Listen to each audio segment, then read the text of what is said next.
warahmatullahi wabarakatuh. Halo, selamat pagi. Ketemu lagi dengan Kak Hasna di Siboin, siaran belajar online dan menyenangkan. Apa kabar kalian hari ini? Semoga baik-baik ya. Hari ini kita akan belajar tentang membina persatuan dan kesatuan yang ada di masyarakat, kelas 5, tema 9, subtema 3, pembelajaran keempat. Mari kita mulai.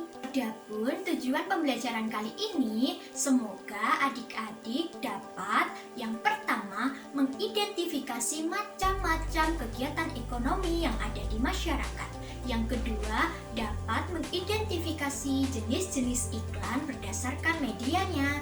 Yang ketiga, dapat mengetahui arti pentingnya persatuan dan kesatuan.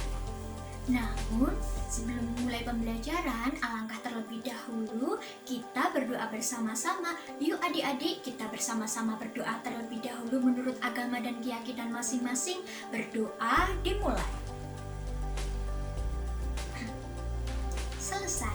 Untuk memulai pembelajaran kali ini yang bertema tentang membina persatuan dan kesatuan antar masyarakat, maka dari itu, yuk adik-adik semua bersama Kak Hasna bersama-sama menyanyikan lagu Satu Nusa Satu Bangsa.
Makanan apa yang kalian makan hari ini? Ayo, apa diingat-ingat kembali. Dan sadar gak sih sebenarnya makanan yang kita makan, baju yang kita pakai, dan barang-barang yang kita beli itu juga termasuk ke dalam pelaku ekonomi, yaitu konsumsi. Ya, betul, konsumsi. Jadi, penasaran gak sih kalian tentang apa saja sih macam-macam kegiatan ekonomi yang ada di masyarakat kita? Ayo kita cari tahu bersama-sama. Macam-macam kegiatan ekonomi yang ada di masyarakat kita dibedakan menjadi 3 macam, yaitu yang pertama, produksi. Kegiatan produksi adalah kegiatan yang bertujuan untuk menghasilkan atau menambah nilai guna dari barang atau jasa. Pelaku dari kegiatan produksi disebut dengan produsen. Adik-adik, salah satu contoh proses produksi yaitu pengrajin mebel yang membuat kayu bisa menjadi barang-barang seperti meja, pintu, dan kursi.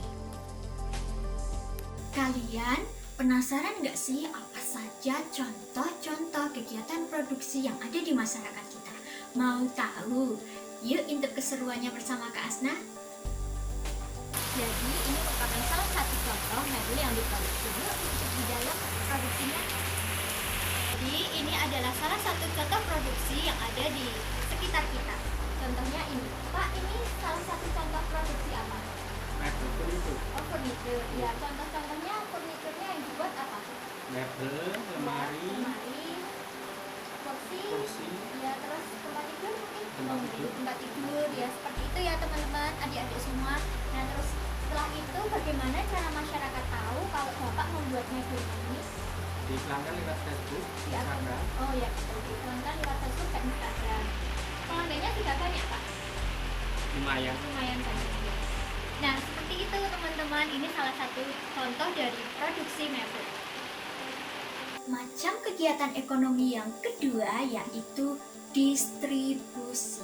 Distribusi adalah Kegiatan menyalurkan barang dari pihak produsen kepada konsumen. Pelaku dalam kegiatan distribusi disebut sebagai distributor. Dan distribusi itu sendiri bertujuan untuk agar barang atau jasa dapat tersebar luas kepada konsumen. Dalam kegiatan ekonomi, peran distribusi sangat penting sehingga dapat tercapai kesesuaian antara ketersediaan barang dengan kebutuhan konsumen. Pelaku distribusi akan menyalurkan barang ke agen-agen sehingga barang tersebut dapat secara luas tersebar ke seluruh wilayah. Kegiatan distribusi juga mencakup pengangkutan barang, pengemasan barang, penjualan barang, pembelian dari produsen, dan juga penyimpanan di gudang. Setelah mengetahui tentang kegiatan ekonomi, produksi, dan distribusi, kegiatan yang terakhir yaitu konsumsi yang biasa kita lakukan sehari-hari. Jadi pengertiannya konsumsi adalah Kegiatan untuk menghabiskan atau mengurangi nilai guna barang untuk memenuhi kebutuhan. Sedangkan pelaku dalam kegiatan konsumsi bisa disebut sebagai konsumen. Kegiatan ekonomi adalah kegiatan yang dilakukan untuk memenuhi kebutuhan hidup.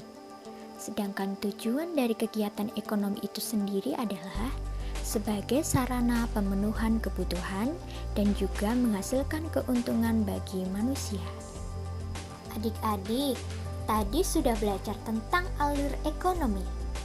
Tapi pernahkah kalian berpikir bagaimana alur-alur dari barang yang kita gunakan sehari-hari? Mari adik-adik simak skema kegiatan ekonomi yang telah Kak Hasna buat. Kak Hasna menggunakan contoh produksi mebel sebagai salah satu contoh dari skema kegiatan ekonomi. Contohnya kursi. Kursi sebelum bisa kita duduki seperti sekarang, pertama kali berupa pohon yang ditanam di hutan. Dari pohon tersebut, kemudian akan ditebang dan selanjutnya dibawa ke pengrajin untuk dijadikan kursi. Setelah produksi kursi selesai, maka akan didistribusikan atau dijual langsung kepada konsumen. Setelah dijual atau didistribusikan di mebel, maka kursi tersebut bisa kita beli dan bisa kita duduki seperti sekarang. Nah, adik-adik, tadi kalian sudah belajar tentang macam-macam kegiatan ekonomi yang ada di masyarakat. Jadi, sekarang coba kalian cari contoh kegiatan ekonomi yang ada di sekitar kalian ya. Nah, adik-adik, tadi adik-adik sudah mengikuti Kak Hasna dalam produksi mebel. Dan dalam wawancara, Bapak tersebut mengatakan bahwa dia menggunakan media sosial sebagai salah satu sarana dalam pengiklanan sehingga banyak masyarakat yang tertarik untuk membeli mebel di tempat Bapak tersebut. Jadi sebenarnya apa sih iklan itu? Yuk kita cari tahu.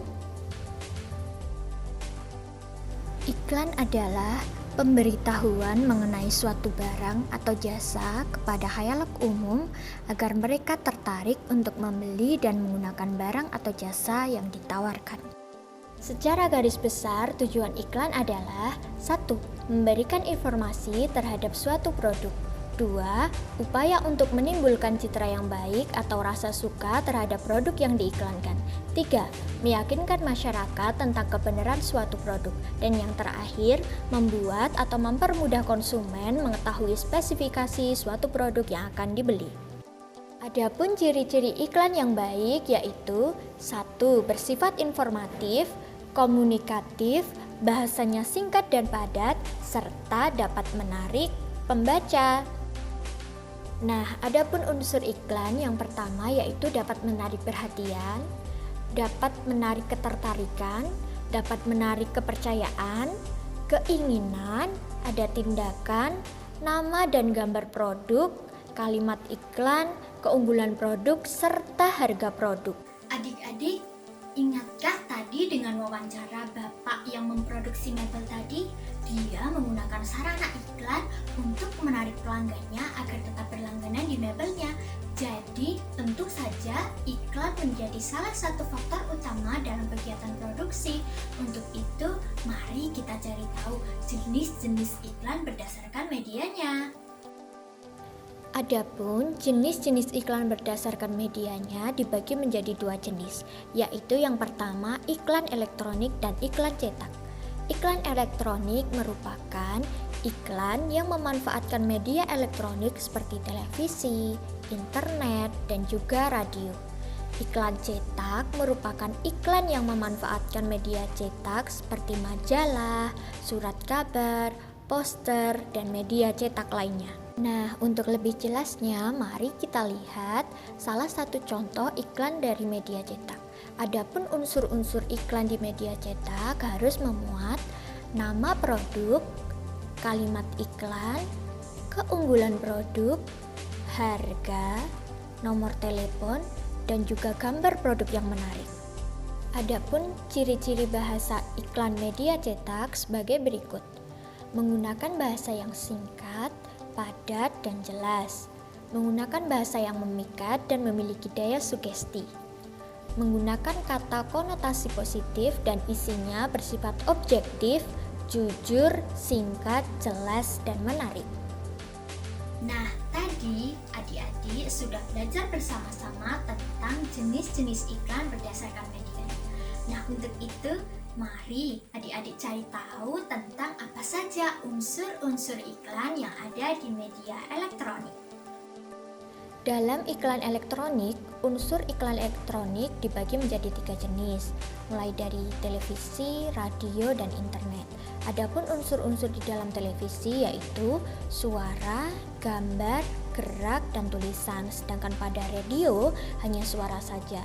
Dan di internet unsur-unsurnya ada 4, yaitu suara, gambar, gerak, dan tulisan. Adik-adik, ternyata kegiatan ekonomi produksi dan juga iklan itu saling berkesinambungan. Seperti tadi Bapak yang memproduksi mebel, dia menggunakan iklan sebagai sarana untuk memperkenalkan dan juga mempertahankan pelanggannya. Selain itu, Bapak tersebut juga bisa menarik pelanggan dengan menggunakan iklan. Nah, selain itu juga, ketiga kegiatan ekonomi tadi saling berkesinambungan dan tidak bisa berdiri sendiri. Oleh sebab itu, perlu sekali untuk membina kesatuan dan persatuan antar masyarakat. Contohnya, yang pertama dengan cara tidak menjelek-jelekan profesi orang lain. Yang kedua yaitu dengan cara mencintai produk-produk dalam negeri. Karena kegiatan ekonomi juga berpengaruh terhadap kesejahteraan masyarakat. Semakin maju ekonominya, semakin lancar juga arus peredaran uang, barang, jasa untuk pemenuhan kebutuhan masyarakat. Maka dari dari itu diperlukan juga kestabilan ekonomi dalam suatu negara sehingga negara tersebut dapat berjalan dengan baik. Selain itu juga menjunjung tinggi persatuan dan kesatuan. Cukup sekian pembelajaran kali ini yang bertema membina persatuan dan kesatuan masyarakat. Kak Hasna undur diri. Selamat bertemu lagi di pembelajaran Siboin selanjutnya. Tetap semangat belajar di mana saja, kapan saja, kalian luar biasa. Dadah!